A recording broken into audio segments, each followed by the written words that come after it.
Christian family, church. I was born in an Orthodox priesthood Hindu family.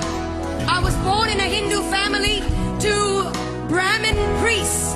My grandfather, my great-grandfather, and my great-great-grandfather were Hindu priests. It was unthinkable and offensive for a daughter of a granddaughter of a priest to come away from that system.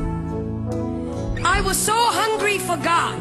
I was so thirsty for God. When I was born at the age of 6 days old, I was dedicated to Hindu demons in a cave temple. I was left in a cave temple, and from that moment on, my mind, my spirit, and my soul was overtaken by demonic forces that I had no control over. I could not control these forces. They controlled me. Every decision I made, everything I became. I began to learn to worship the names of over 2,000 gods. Over 2,000 gods by memory. It was required of me. It was required of the priesthood.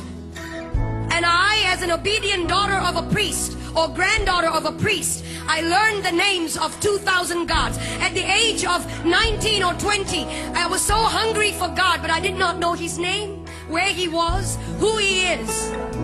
And so I started a journey of pain and darkness. At the age, in my late teens, in 1920, I became discipled under a witch. And the reason I went into that was not to harm anyone, but to find God. Any which way at all. When you're hungry, you get desperate. And when you're desperate, you will do anything to find God.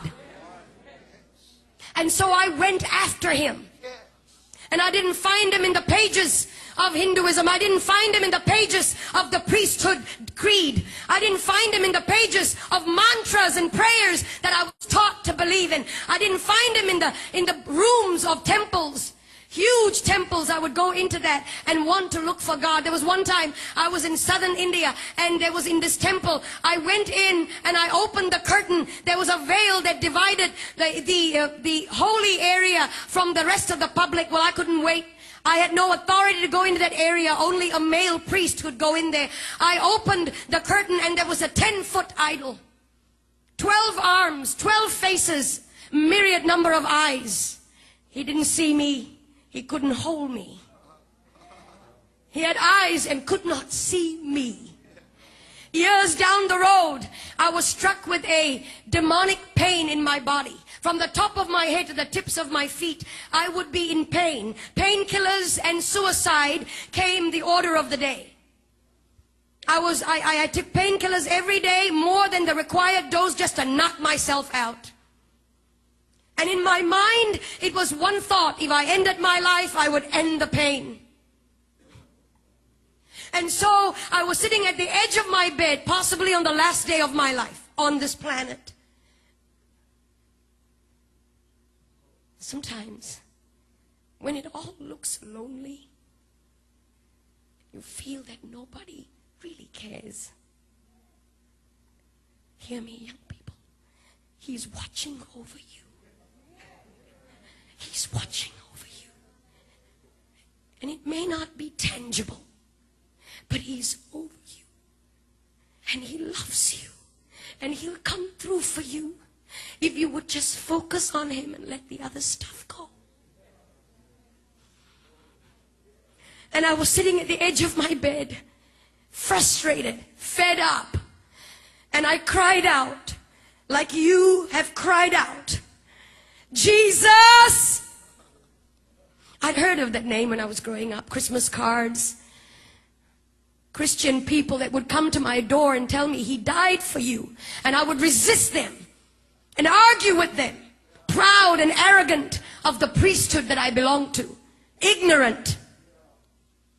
And when I cried out, Jesus, the presence of a holy God began to filter through that room. That room was darkened. The lights were switched off. I was sitting on the edge of my bed. I never saw His face, but His voice was as audible as anything that I've ever heard before. I am Jesus. I am God. And He touched my body.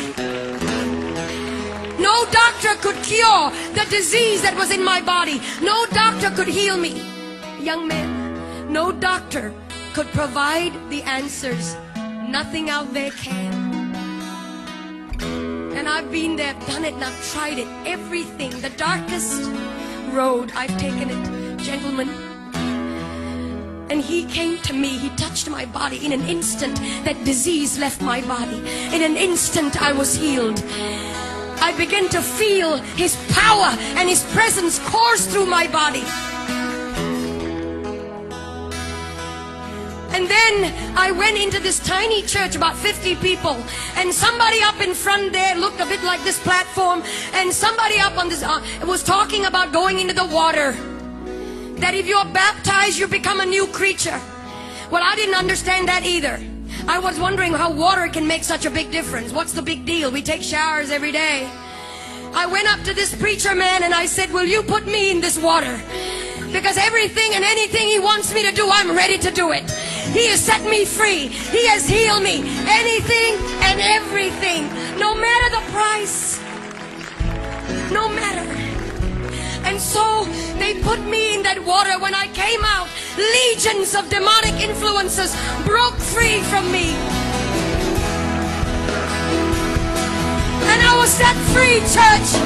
And today, depression is going to go. Heart disease is going to flee.